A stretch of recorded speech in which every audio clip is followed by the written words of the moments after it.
Welcome to Living Marvelously with me, Laurie Jonas. This is the show where we unleash the marvelous potential in every woman. Are you ready to dream big and leap into a life you love? Don't let the expectations of others choose for you. Step out of your comfort zone and learn how to create what your life looks like. I'll take you on an inspirational journey, helping you tap into the wellspring of your inner strength, get clear on your life purpose, and unleash the vision you came into the world to share. On Living Marvelously, you will learn about personal development, self-care, and spirituality. And together, we will connect with others, sharing their unique energies, and learn to create a world that allows everyone to shine. Living Marvelously starts now. Hello. Today I want to talk about something a little bit different than I've been talking about, although it still applies, same principles. I want to talk about challenges. Do you feel overwhelmed by life's challenges? You know, it can be hard to face up to difficult circumstances, but the truth is, what challenges you can be a great opportunity to grow and learn. And by taking the time to really understand and overcome challenges, you can gain invaluable insight into your life and yourself. I'm Laurie Jonas, and you're listening to Living Marvelously with Laurie Jonas on Transformation Talk Radio. So stay with me for the next 30 minutes as we discuss embracing challenges. And be sure to join me every second and fourth Thursday at 10 a.m. Central Standard Time, where we will have some great discussions on how to create your fun, adventurous, empowering, loving, and beautiful life. So when challenges come up in your life, what do? Do you get mad? Do you get frustrated? Maybe you give up? Or do you look at the challenge as a sign that you are maybe going the wrong way, or you have something else to learn?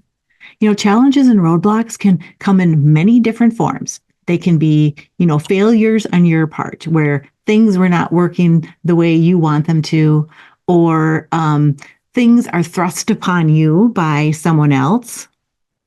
So I want to talk about how I believe that we all came into this life on earth with a mission to experience something we haven't experienced before.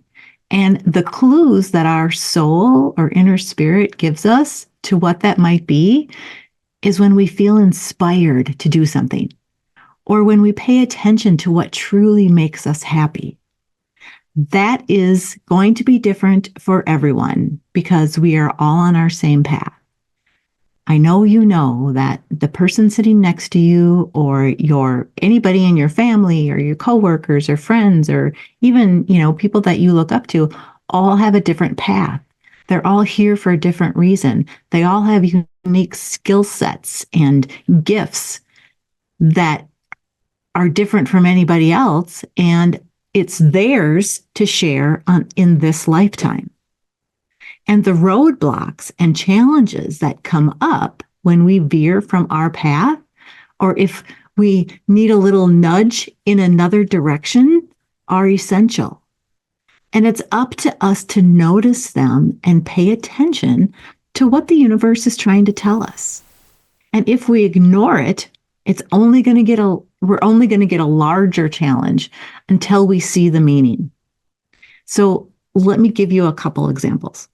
The first one is, I heard this somewhere and I just thought it made sense, although I can't relate to it because I am not a runner. However, let's think about a runner. They love to run. They're training for maybe their first marathon, but their knee keeps bothering them. And they're like, oh, shoot. Okay, I'm just going to have to ice it after this run. I'm going to keep running. But their knee still keeps bothering them. I'm going to go get a cortisone shot. But that helps for a little while, and then they keep running because they have this goal in mind that they are going to accomplish this marathon or half marathon or whatever it is. And they're not paying attention to this challenge, this roadblock that keeps coming up. And if we don't listen to it, and maybe this runner needs to just take a break and heal before they continue.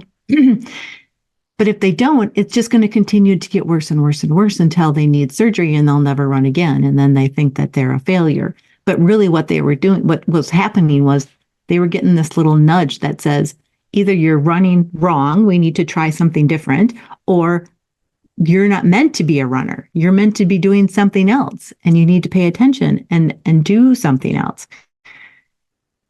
Another example is something that a personal example that happened not too long ago. We have a 10-year-old golden retriever who we love. And we had talked about, my husband really wanted another dog. And so he talked about getting a puppy. And I was very adamant that I do not want a puppy in my life. I'm done with puppies. I'm too old to do another puppy. I'm finally at a stage in my life where I'm doing the things that I really want to do and taking control. And a puppy is really going to set me back. That's not on my life path. Well, we had this opportunity to go to Florida where this family we stayed with had golden retriever puppies who were beautiful. And of course, my husband fell in love, but I repeated over and over, we are not getting a puppy. They contacted him saying, are you still interested in a puppy? And my husband thought, well, I'm going to surprise her. So he brought home a puppy. And I was not happy about that. That surprise was not a welcome surprise. And so we took a while, I'm trying to figure out, okay, what are we going to do? Is this puppy really going to be a part of our life? And am I going to change my path to suit what he wants in his life? Lots of conversations, lots of things happened. We talked a lot about it. And what happened was we decided that it was not a good thing for us to have a puppy in our life. This roadblock came up. We talked about it and we decided that we were not going to raise a puppy. And we rehomed this puppy to a beautiful family. And this puppy is going to live a beautiful life. And I can't wait to see her every once in a while. But I want to share that because this was a challenge. And what it showed me is that I can speak up for what I want. And what I hope it showed us as a couple is that we really need to listen to each other.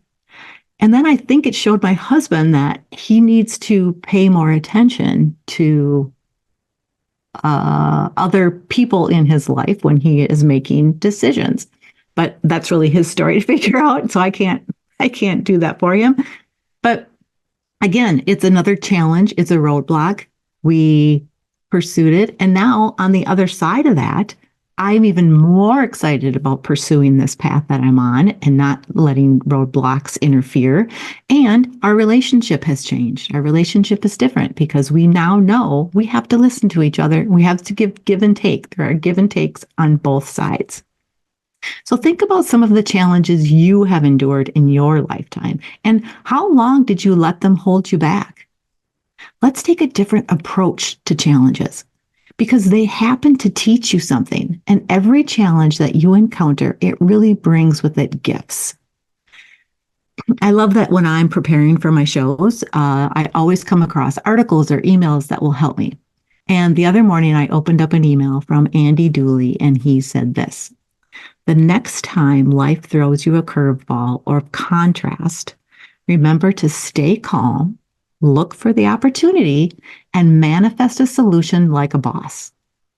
I really love that. And I love Andy Dooley. And if you haven't heard of him before, look him up because he's got just some crazy energy with manifestations that can be, maybe it's your way to really understand how all that process works. But we need to take responsibility for these challenges that do come up and use them to make our life better. In my book, The 5 L's of Living Marvelously, I wrote a chapter on overcoming challenges, and I had given some examples of other people that have also done it. And so you may have heard of a few of these, but let me just go through them. So Stephanie Meyer, the author of the Twilight series, was rejected 14 times before someone finally said yes to publishing her book. Similarly, J.K. Rowling of Harry Potter fame was rejected 12 times before publication. And Henry Ford failed 5 companies before he founded the Ford Motor Company. And Lucille Ball, who just you'd think was an immediate success, right? But her first films were failures. And she was even dubbed the queen of the B-roll, of the B movies in the 1930s and 1940s. But luckily, she went on to star in I Love Lucy, and she really paved the way for women entertainers. Katy Perry was dropped by 3 record labels before landing with Capitol Music and recording I Kissed a Girl. And Bill Gates dropped out of college and failed at his first business. And a producer in Baltimore fired Oprah Winfrey because she was unfit for television. She also endured childhood abuse, and we all know what kind of a life she created for herself. And Walt Disney came from a life of poverty and was fired once for his lack of imagination. And in all of these cases, each person learned something from their failures and challenges and used it to keep going. What if they would have given up? I'm sure you can find many examples from less famous people than these, but I want to share one more because there are challenges, like everyday challenges, and then there are some really big challenges. And one of my friends from book club went to listen to a speaker the other day. It was a mother whose ex-husband killed their 3 children. Now that is horrific and traumatic, and I don't know how anyone could survive that, but she did. Jessica Peterson now speaks up for her 3 daughters, Amara, Sophie, and Cecilia, in her new book to bring light out of the darkness. Here are a few quotes from her. "The darkest moment in my life is when I lost them, and each step I take from there is trying to bring more light into the world to fill what was lost." Isn't that amazing? Here's another one. "Trying to really show that these horrific and hard things can happen, and you can respond to them with a little bit of grace and a lot of hope." Now, wow, if she can come out of that kind of darkness into this light, think of how many people she can hopefully help. But our challenges do not have to be that heavy to make a big difference in our life. So let's get to those 7 steps, 7 tips to help you overcome and embrace the challenges that do come your way. The first one is don't give up, right? We talked about this already, about the other people who we gave examples of, how they did not give up, they pursued. So if you feel passionate about something, don't let anyone else sway you from believing in it. Keep bulldozing through the obstacles that get in your way. There's, for me, not giving up, I've been with Living Marvelously. I started Living Marvelously 6 years ago. And, there've been a lot of roadblocks along the way. There's been myself roadblocks for fear. There's been trying to put things out there and not getting any responses. There's been other people who have, swayed me to say, you can't really do this. But I'm passionate about it. And Living Marvelously is something that I feel really good about, and I'm not going to give up. It means I have to do some more learning. There's a lot of things to do, but that's the number one thing, is you just can't give up if you feel passionate about it. Don't compare yourself to others. You've heard this before. Don't compare your beginning to someone else's end. For me, going back to my example with my blog and Living Marvelously, when I started my blog, I was like, okay, I'm going to do this. I'm going to make money. All these things, this beautiful life is going to happen because I've seen how other people have done that. But in year 1 for me, I'm looking at people who are probably in year 10. And it takes a while. You have to go through a lot of ups and downs to get there. So don't compare where you are today to where somebody else is, who have been through a lot more. So before you compare yourself to anyone else's success, really take a closer look at how long it took them to get there and how many challenges they had to overcome. So take your own path, use your unique skills and abilities, because only you know how to make your dreams come true. You have these gifts, you have these abilities that no one else has. And again, going back to your path is going to be different from anyone else's because you are different. Your soul is different. You came here with a different mission. And all those things, those gifts, those talents, the things that really bring you pure joy are what are going to make you successful. The next one is to stay positive. And we're going to talk a lot more about this, but staying positive by being aware of your unpleasant emotions and your limiting beliefs. So staying positive is, having a challenge greet you. Like, for example, having the puppy come into our life. I was trying to stay positive about it because, like I said, she was a beautiful puppy and was very loving. And I was ready to embrace that challenge until we talked it out and decided it wasn't the right thing. But staying positive helped us to do that. We're going to take a quick break, but when we come back, I want to continue with these 7 tips. I want to talk about how we can really rewire our brains to help us overcome more challenges. So I'll see you in a bit.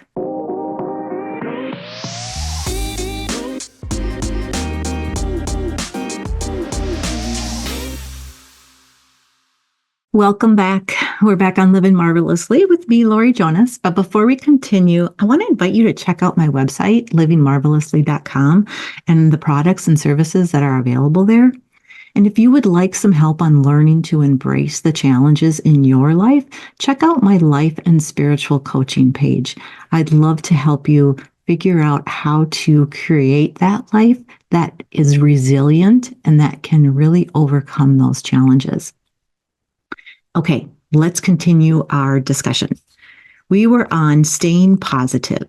And one of the things about staying positive is to really paying attention to some of those limiting beliefs that you have ingrained in you. Some of those limiting beliefs that you may have been taught as a child and have just continued, and you just haven't flipped to them because you aren't aware that they were limiting you, right? So what are you telling yourself that really might not be true? Is it, I'm not good enough? I need to fix myself first. It's just too hard. I'll never figure this out. Again, with my journey, I am still doing this. In fact, just this morning, I went and created a new affirmation to put on my desktop computer that says, let me read it to you. I release any limiting beliefs about money and embrace my unlimited potential. I'm always looking for new beliefs that flips maybe some of those negative limiting ones that I keep in my head. So instead of the ones that I just read, let's change. Here's just some examples of some different ones that we can use. So instead of I'm not good enough, let's say I am beautiful and I am prepared, willing, and ready to create the life of my dreams.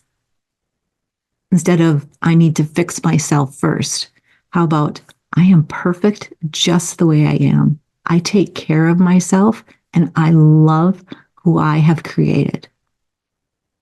Instead of it is too hard, how about life is easy. Life is happening for me.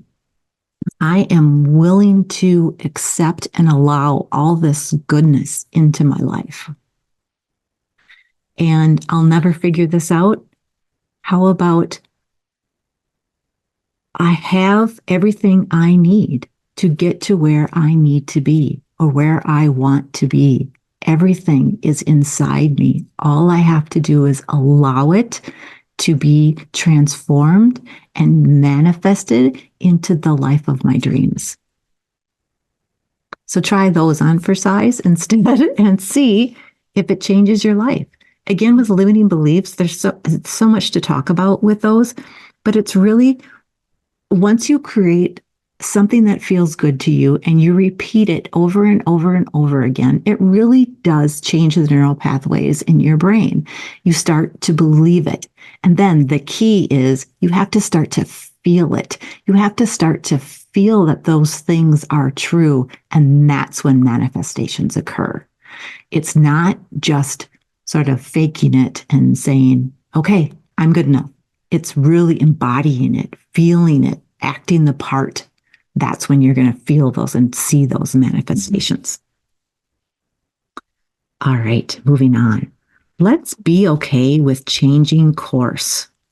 Don't be afraid to fail. I don't know if you are familiar with human design. I'm sure some of you are, but human design has really changed the way I look at my own life. And I am a sacral generator with a 1-3 profile, which means that I am meant to go out and learn all kinds of things, but the things that really draw me in, I need to go out. I'm supposed to go out and learn all those things that bring me joy. And right now, I'm really interested and intrigued with spirituality. So I'm learning just everything I can. And here I am trying to share it with you, sharing it with you. That's the 1 in my profile. The 3 is don't be afraid to fail. It means use what you've learned, find ways to share it. Some of those ways are going to be successful. Some of those ways are not going to be successful, but you need to do it anyway. And then you learn from those failures.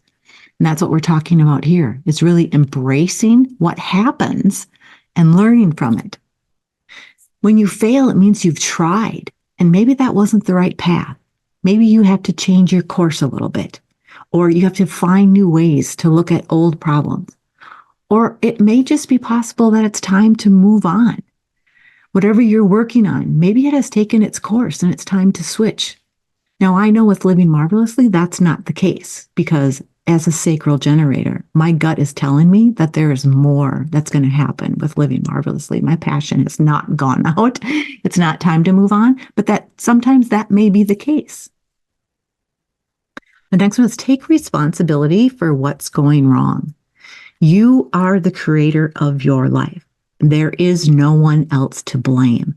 Sometimes we're always looking outside of ourselves for someone else to fix our problems. But come back within yourself. Come back within and try to listen. Try to pay attention. Where was I when something got triggered and went off course? What was that trigger? What was that one thing that really created this roadblock? And pay attention. Like, how do you find some resiliency? How do you find some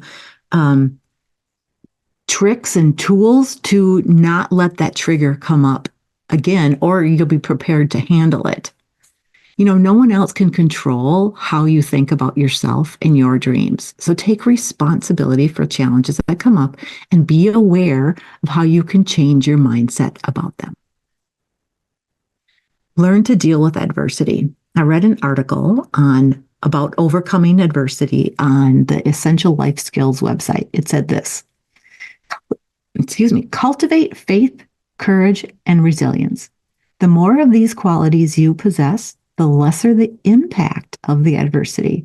When you respond positively and constructively to your biggest challenges, the qualities of strength, courage, character, and perseverance emerge deep inside you. The more you practice, the easier it will be to overcome challenges. So keep practicing those ways to cultivate faith, courage, and resilience. And finally, the last tip here is to celebrate the good.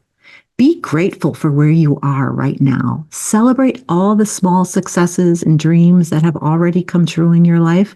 When we fixate on one problem and let it affect our whole life, it just attracts more problems. Break out of the funk and find the good in your life. Instead of focusing on what's going wrong, find the things that are going right, and then that will expand into those things that are going wrong and push them away. It'll push them out. I have a freebie on my website called Marvelous Milestones Journal. And in it are journal prompts to remember all of the wonderful things you have done in your life, all of the challenges you have already experienced and overcome. Because when you see what you have already accomplished, you will have more courage to go out and accomplish more. I want to thank you for being here with me today. I hope you gained some insight on how to accept some challenges in your life, how to overcome those challenges, and how to really embrace failure, because life is going to be ups and downs. And instead of letting those downs keep you stuck, let's climb our way back out.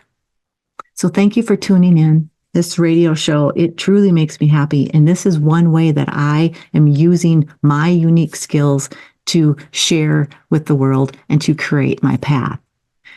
Next time on Living Marvelously, I want to talk about the why, when, what, and how to journal.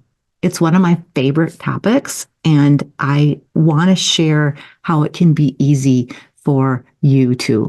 So we will see you next time, and thank you for being here. Thank you for listening to Living Marvelously with me, your host, Laurie Jonas. Tune in next time to unleash the marvelous potential in every woman, every second and fourth Thursday at 8 a.m. Pacific on transformationtalkradio.com as I help you choose a life that you are passionate about. Learn to embrace your unique self, dream big, and leap into what you choose to have your marvelous life look like. Together we create a world that allows everyone to shine. For more information, visit livingmarvelously.com. That's livingmarvelously.com. See you next time on Living Marvelously.